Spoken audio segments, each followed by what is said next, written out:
이걸 보면 당신도 술 끊게 됩니다. 여러분 안녕하십니까? 김 원장입니다.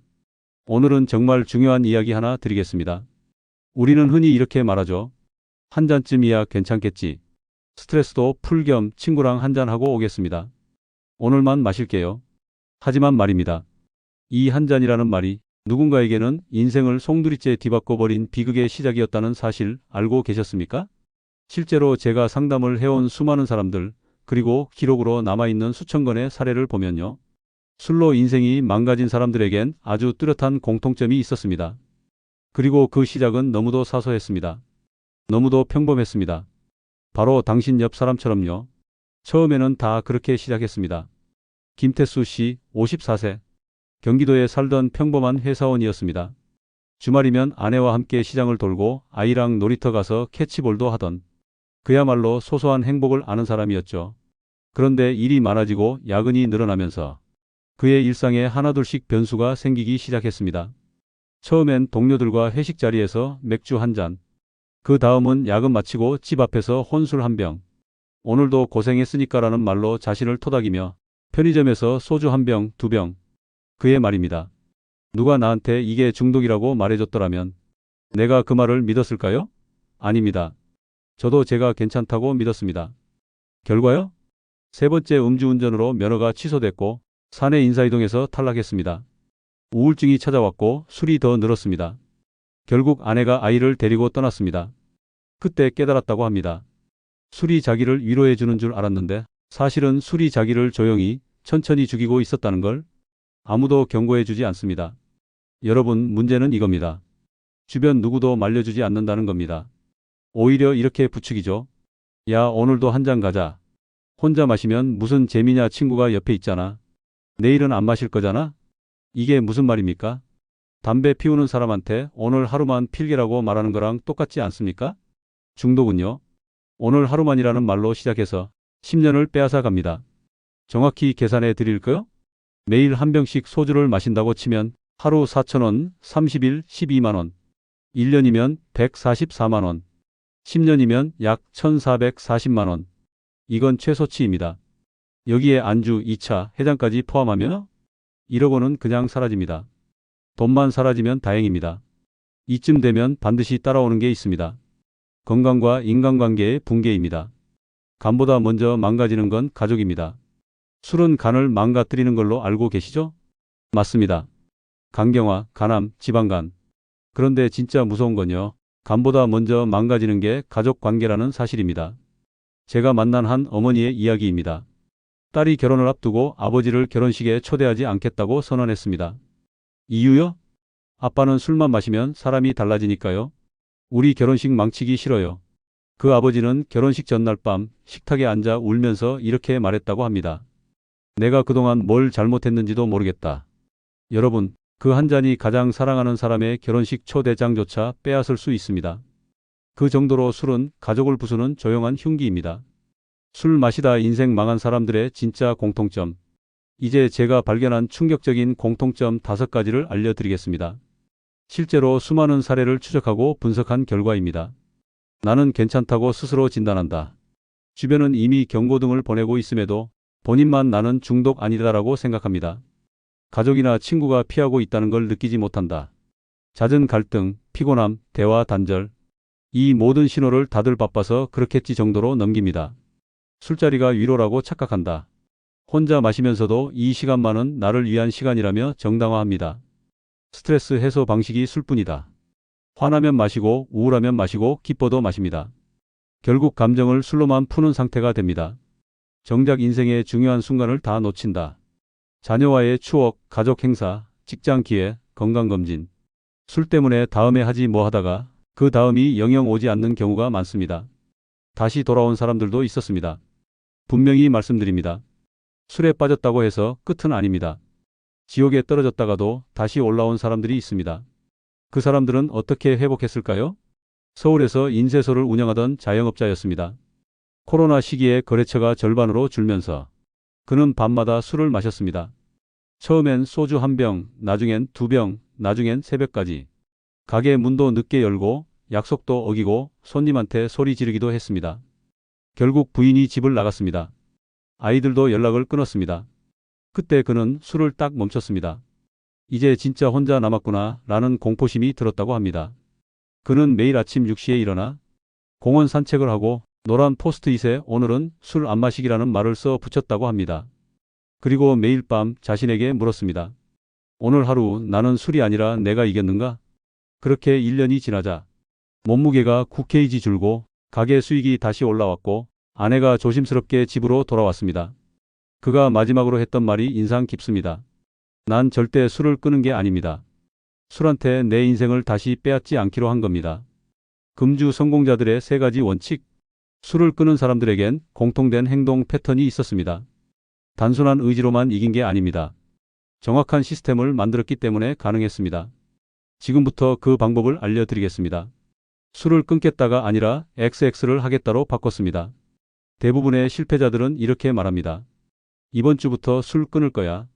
하지만 성공자들은 이렇게 말합니다. 이번 주엔 수영장 등록하고 월수금 운동할 거야. 저녁엔 아이랑 보드게임 하기로 했어. 퇴근하면 새로 나온 다큐멘터리 본다. 술을 없애는 게 아니라 술을 대신할 무언가를 넣은 것. 이게 핵심입니다. 혼자서는 절대 안 했습니다. 혼자 끊겠다고 다짐한 사람 중 95%가 3개월 내에 다시 마십니다. 하지만 성공한 사람들은 주변에 먼저 말했습니다. 나 이번 달 술 안 마실 거야. 지켜봐줘. 술 권하지 마. 너랑도 멀어질 수 있어. 금주 카운터 앱 같이 쓰자. 혼자의 결심은 흔들립니다. 하지만 타인의 감시는 흔들림을 잡아줍니다. 술 마시는 이유를 썼습니다. 놀랍게도 술을 끊은 사람들 중 상당수가 노트에 내가 왜 술을 마시는지를 썼다고 합니다. 스트레스 때문인지, 외로움 때문인지, 습관인지, 허전함인지 이걸 적어보면요. 술이 아니라도 해결 가능한 방법들이 쏟아집니다. 스트레스는 명상, 운동으로 풀 수 있고 외로움은 모임, 대화로, 습관은 루틴으로, 허전함은 목표로 채울 수 있거든요. 지금 끊지 않으면 벌어지는 최악의 시나리오. 자, 마지막으로 한 가지만 묻겠습니다. 당신은 그 한 잔이 앞으로 어떤 결과를 낳을지 단 한 번이라도 진지하게 생각해 보신 적 있습니까? 제가 실제로 들었던 상담 중에 이런 이야기가 있습니다. 내가 술만 안 마셨더라면 우리 아들 군대 면회는 내가 갔을 겁니다.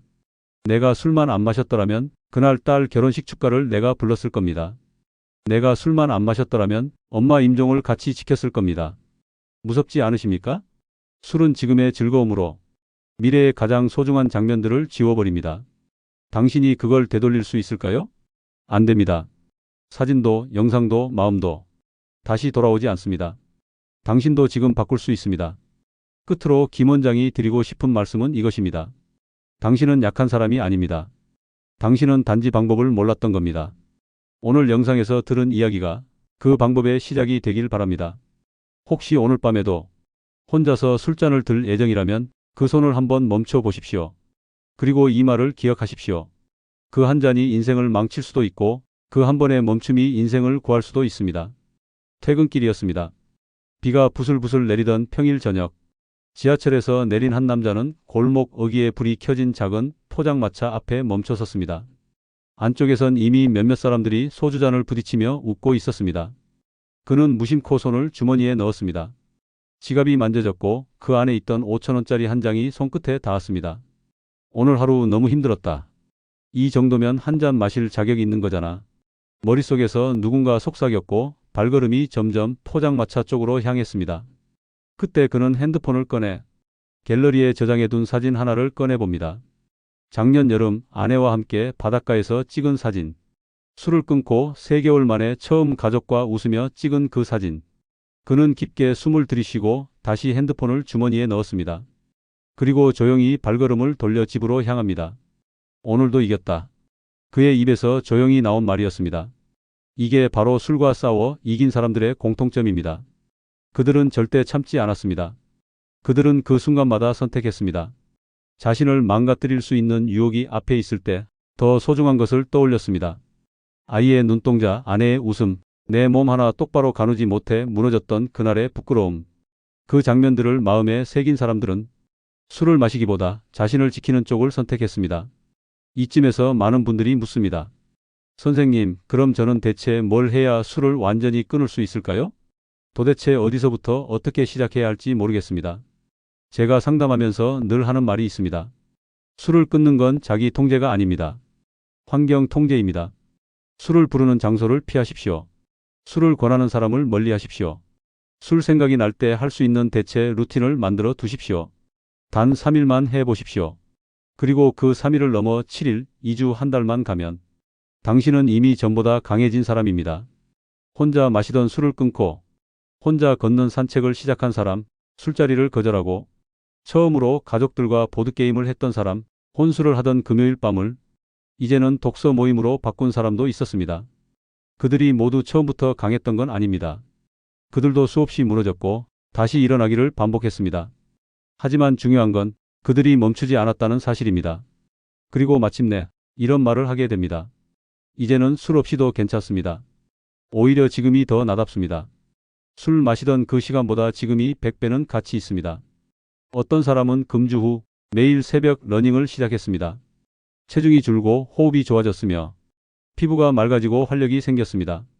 그 사람은 말합니다. 예전엔 소주가 없으면 하루가 시작도 안 됐는데 지금은 아침 햇살 없이 하루가 시작되지 않아요. 또 어떤 사람은 술을 끊고 망가졌던 가정이 회복됐습니다. 아내는 다시 남편의 눈을 마주보기 시작했고 아들은 다시 아빠라고 불렀습니다. 그는 말합니다. 나는 금주한 게 아닙니다. 나는 잃어버린 걸 다시 찾아왔을 뿐입니다. 지금 이 영상을 보고 계신 분들 중에도 아마 술을 끊고 싶지만 어디서부터 시작해야 할지 막막한 분들, 수없이 끊으려 했지만 매번 실패해서 이제는 포기해버린 분들도 계실 겁니다. 괜찮습니다. 당신은 잘못된 게 아닙니다. 당신은 단지 아직 포기하지 않는 법을 모를 뿐입니다. 술을 끊는 건 자신과의 싸움이지만 사실은 사랑의 선택입니다. 자신을 사랑하고 가족을 사랑하고 당신의 삶 전체를 아끼는 그 마음 하나가 오늘 그 한 잔을 내려놓게 할 수 있습니다. 지금 당신 손에 들려있는 술잔은 당신의 스트레스를 풀어주는 도구가 아니라 당신의 삶을 천천히 무너뜨리는 조용한 독일지도 모릅니다. 한번 멈춰보세요. 오늘 하루만, 딱 하루만 당신의 인생을 위해 술잔을 내려놓아 보세요. 그리고 그 하루가 쌓이면 당신은 생각보다 훨씬 멋지고 단단한 사람이 되어 있을 겁니다. 제가 장담합니다. 당신은 술 없이도 충분히 괜찮은 사람입니다. 아니, 술 없이 살아가는 당신이 진짜 당신입니다. 술을 끊는다는 건 단순히 어떤 행동을 안 하는 것이 아닙니다. 그건 곧 당신의 인생에 새로운 공간이 생긴다는 의미입니다. 그동안 술이 차지하고 있던 그 자리에 무엇이 들어오는지 아십니까? 선명한 아침이 들어옵니다. 후회 없는 밤이 들어옵니다. 선명한 정신, 또렷한 감정, 그리고 내가 진짜 원하는 인생이 조금씩 아주 조금씩 그 빈자리를 채워옵니다. 술을 끊고 나서야 처음으로 자신의 진짜 감정을 들여다보는 사람들도 많습니다. 그동안 괜찮은 척하며 술로 눌러놨던 분노, 말하지 못한 슬픔, 참고 견디기만 했던 외로움. 그걸 마주하는 건 쉽지 않지만 그 감정들을 진짜로 이해하고 받아들일 때 비로소 치유가 시작됩니다. 어떤 분은 말했습니다. 술이 없으니까 내 감정이 너무 생생해서 무섭더라고요. 하지만 그 감정을 견디고 지나면 그 사람은 더는 무너지지 않습니다. 왜냐고요? 감정을 외면하지 않고 이해했기 때문입니다. 술은 감정을 숨겨줍니다. 하지만 그건 감정을 덮는 게 아니라 썩히는 겁니다. 그걸 꺼내 빛을 비춰야 당신의 내면도 비로소 숨을 쉴 수 있습니다. 금주 한개월 차에 사람들이 공통적으로 하는 말이 있습니다. 이렇게 맑은 정신이었나 싶어요. 아침이 기다려지긴 처음이에요. 이제는 토요일 오전이 아깝지 않아요. 그렇습니다. 우리는 그동안 얼마나 많은 소중한 순간들을 숙취와 후회로 날려보냈습니까? 술을 마셨던 지난 주말과 술 없이 보낸 이번 주말, 당신은 무엇을 더 오래 기억하게 될까요? 기억이 선명한 인생은 선택이 분명해집니다. 선택이 분명해지면 당신은 흐름이 아닌 방향을 따라가게 됩니다. 그게 바로 술을 끊은 사람들이 인생의 궤도를 바꾸는 진짜 이유입니다. 이쯤 되면 또 한 가지 질문을 받습니다. 그럼 술 없이도 스트레스를 푸는 법 진짜 있긴 한가요? 당연히 있습니다. 그것도 아주 많습니다. 그리고 그 방법은 술보다 훨씬 건강하고 훨씬 오래 갑니다. 어떤 사람은 복싱을 시작했습니다. 처음엔 스트레스 푸는 용도로 시작했는데 이제는 3개월 동안 하루도 안 빠지고 체육관을 갑니다. 땀을 쏟고 나면 이상하게 한 잔 생각이 안 난다고 합니다. 또 어떤 사람은 글을 쓰기 시작했습니다. 감정을 적어 내려가는 그 행위가 놀랍게도 술보다 훨씬 더 자신을 위로해줬다고 합니다. 어떤 사람은 일기 대신 감정 기록장을 만들었습니다. 하루에 단 한 줄이라도 오늘 왜 슬펐는지, 오늘 왜 불안했는지 그 이유를 쓰고 그 옆에 그걸 대처한 방식까지 적었습니다. 놀랍게도 30일 뒤 그 사람은 스스로 감정을 조절할 수 있는 능력이 훨씬 더 높아졌습니다. 이제는 무언가 억울하거나 서럽거나 화가 날 때도 술 마셔야겠다가 아니라 지금 이 감정을 적어야겠다는 쪽으로 자신의 뇌가 바뀌었다고 말합니다. 이게 바로 진짜 금주의 힘입니다. 단순히 술을 끊는 게 아닙니다. 당신의 감정 시스템, 스트레스 해소 방법, 삶의 리듬을 완전히 리셋하고 새롭게 세팅하는 과정입니다. 여기까지 오셨다면 이건 우연히 클릭한 영상이 아니라 당신에게 보내는 경고이자 기회입니다. 술 한 병의 가격은 4,000원이지만 그 술 한 병이 가져가는 건 4,000원짜리 인생이 아닙니다. 어쩌면 1억짜리 기회, 10년짜리 관계, 평생의 건강일 수 있습니다. 다시 말하지만 지금 그 술잔을 내려놓는 순간이 당신 인생의 첫 번째 터닝포인트가 될 수 있습니다.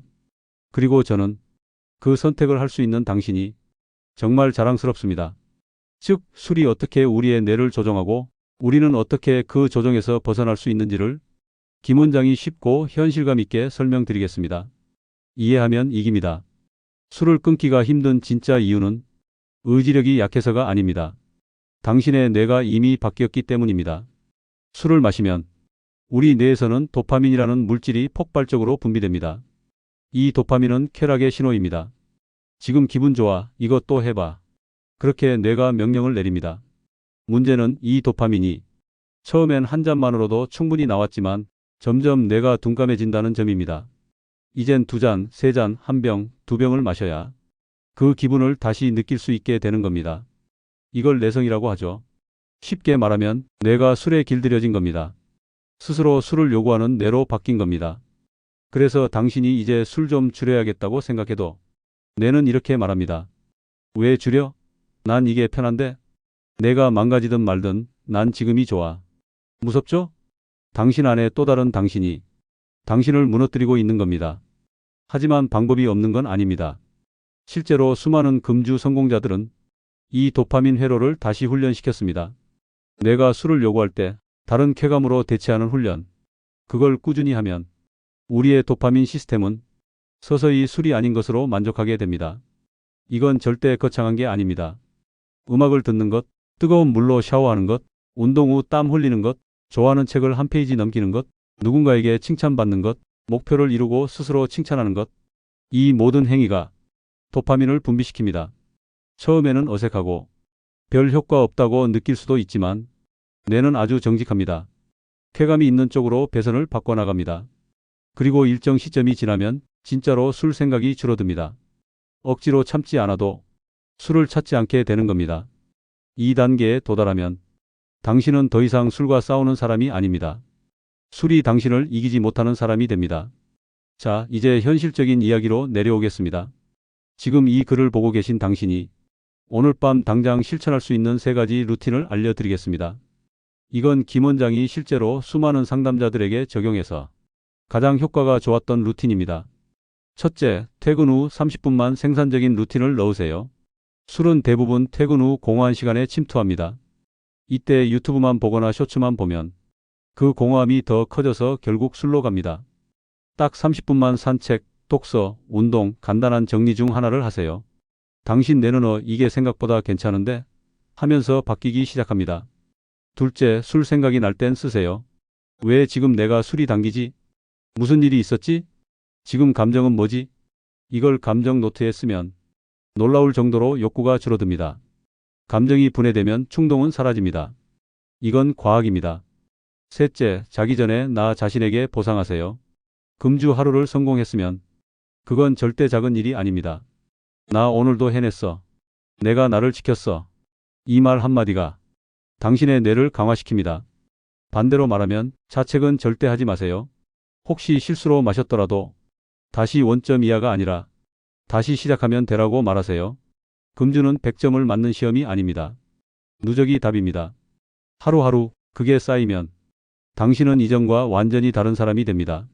이쯤에서 당신은 이미 알고 계십니다. 이 글을 여기까지 읽은 것 자체가 당신의 뇌가 바뀌고 있다는 증거입니다.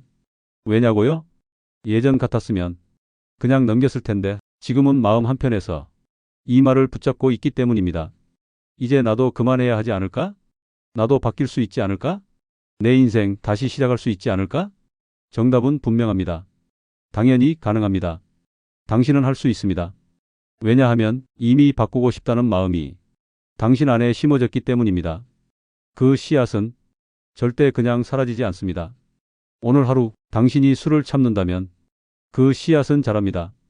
그리고 언젠가 당신은 그 씨앗이 만든 열매를 당당히 떳떳하게 자랑스럽게 누구보다 풍성하게 거두게 될 겁니다.